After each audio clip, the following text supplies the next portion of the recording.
Hello and welcome back to Bookmark Chronicles. Today I'm doing the in or out book tag. I was tagged by Robin, so I will leave a link to her video in the description below, as well as a link to the original creator, Rick McDonald. So essentially, this is a list of prompts and you tell whether you are in or out, whether you like it or you don't. Obviously, all of these are going to be my own opinions. So let's get started. Okay, so the first prompt is reading the last page first. Why? That kind of defeats the purpose of reading the book. Everything is supposed to unfold in a certain way, in a particular order. Why would you read the last page first? That's ridiculously chaotic. So I'm out. Next is enemies to lovers. I actually do like enemies to lovers. It's actually one of the very few tropes that I do like, especially in romance, because there are so many that I hate. So in when it comes to enemies to lovers. Number 3 is dream sequences. I don't dislike them, so I guess I'll say in. One thing that I find interesting is that when something starts to happen and it just feels out of place, I'm like, are you dreaming? And then you find out that they are, and I'm like, okay, because that was weird. But at the same time, I do find that kind of funny because I feel like it's always something that's like ridiculously stupid or just like out of the blue, and you're just like, this makes no sense, so it has to be a dream. Number 4, love triangles. Absolutely not. I hate them. I feel like they have never been well done. I've heard the one in Iron Widow is good, and I just started that book last night, so maybe my opinion will change, but as of right now, out. Number 5, crack spines. No, I do not like crack spine. I do not purposely crack my spines. If I'm reading a very large book, I try very hard not to crack it, but sometimes it happens. I just don't prefer it, so no. 6, back to my small town. I haven't read a lot of books that have this, but I don't think I hate it. So yeah, I'll say in for that one. Monsters are regular people. I don't know what that means.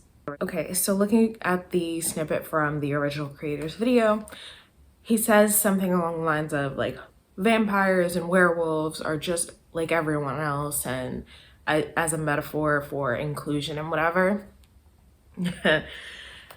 Well, in that case, I'm gonna say out because I'm really tired of the whole, I don't like this book because I can't relate to people of color, but I can understand fucking fairies and vampires and bullshit like that. So no, because people of color actually fucking exist. Vampires and werewolves are fake, but you can relate to a fictional creature more than another actual person. Okay. No paragraph breaks. I don't think I've read a book that doesn't have any paragraph breaks, but I feel like it'd be really annoying, especially like if I have to put it down to do something real quick and then there's no way for me to figure out where the fuck I was, so no. Multi-generational sagas. I actually do like this. I haven't read a ton of books like this, but the ones that I have read, I did enjoy, so yes. Thinking of like The Vanishing Half by Britt Bennett, and I haven't read it yet, but I do have Homegoing, and I've heard really great things about that one, so I anticipate that I'm going to enjoy it. Next is rereading. I love rereading, especially old favorites. I don't do it often because my TBR is a little excessive, but I do enjoy it. Next is artificial intelligence. So I've only read 2 books in or series including artificial intelligence. The first was Lumine, which I sold because J. Kristoff. The other was The AI Who Left Me by Liz Quill, and I really liked that one. It was a little weird, but I also liked it, and the AIs came in different forms. So there was one that was kind of like a, I don't know what you would call him, but he looked and was supposed to function like a person.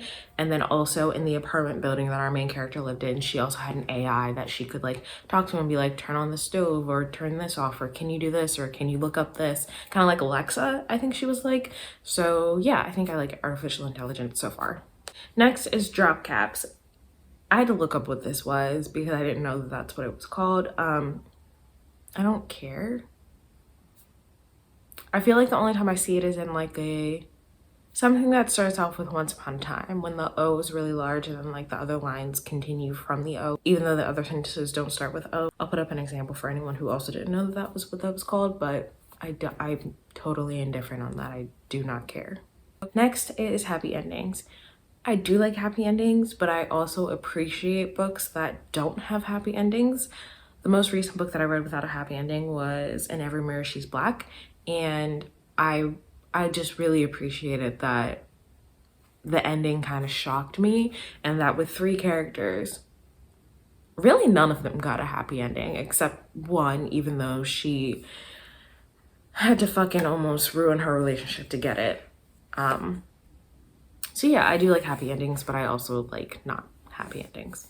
Next is plot points that only converge at the end. I love this. Jodi Picoult is so good at this, and not necessarily only converge at the end. In her stories, she often does multiple perspectives, and you find out little bits of information every time you go around to each character. And on that last round, something clicks into place on the very last page that you did not realize and could not fucking predict. And then you're like, oh shit. But that's just how it ends. Like, you don't get any more after that. I love that. She's so good at that.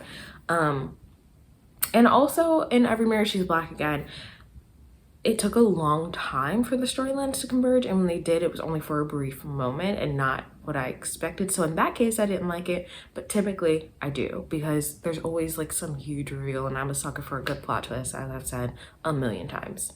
Next is detailed magic systems, and I'm absolutely gonna say yes to this.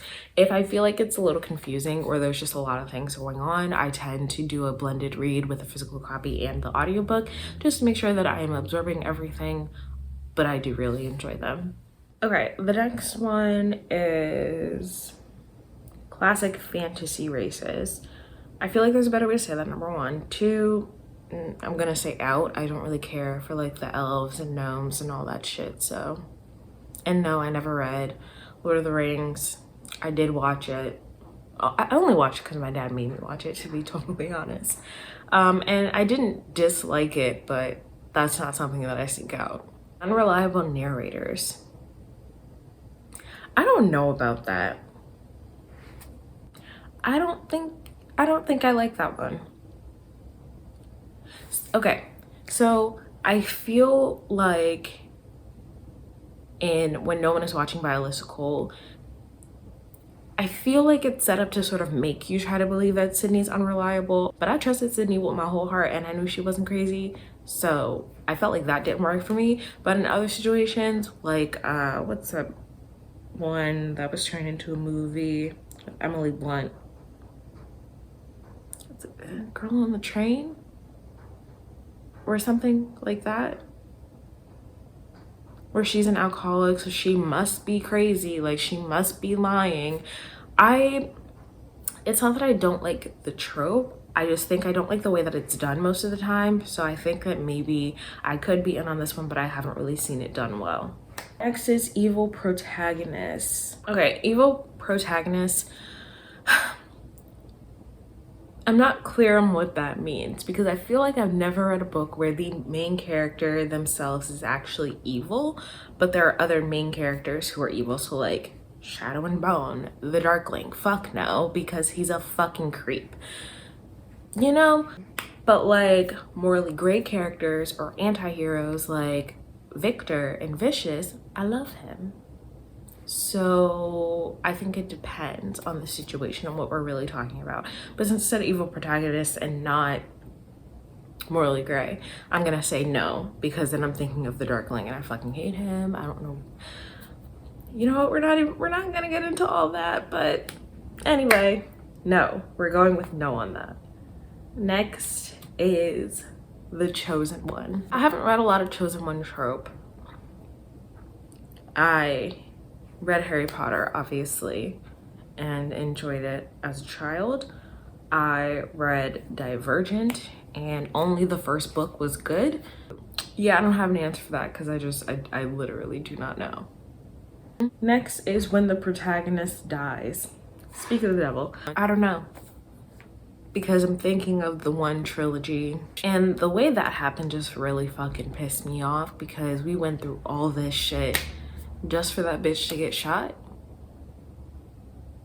I don't think I've read anything else where the protagonist died, like actually died, and didn't like fake their own death or some shit. I don't know. Can y'all give me recommendations for, well, now I'm gonna know. But yeah, give me recommendations for books where the protagonist dies, because oh, they both die at the end, but I mean, like, that one's really fucking obvious. So I genuinely don't know. So give me recommendations for that, and maybe I can figure that one out. Really long chapters. I'm not against them. It just depends on what I'm reading and if it's exciting enough for it to be a long chapter. Because if it's not, then what's the point? Next is French flaps, and I don't care. I don't currently have any books that have French flaps, and I don't recall reading any books that have French flaps, but I don't foresee it being an issue. So I'm gonna go ahead and say in on that. Deckled edges. I know that a lot of people dislike deckled edges, or honestly, some people have never seen them before and think that their book has been damaged, but I love deckled edges. I think they're great. Signed copies by the author, of course. Who doesn't want a signed copy of one of their favorite books? Dog earring pages. I used to do it a lot when I was younger, but I have bookmarks now, so I don't really feel the need to. And if I did, I would do it to my own book. I would not do it to someone else's.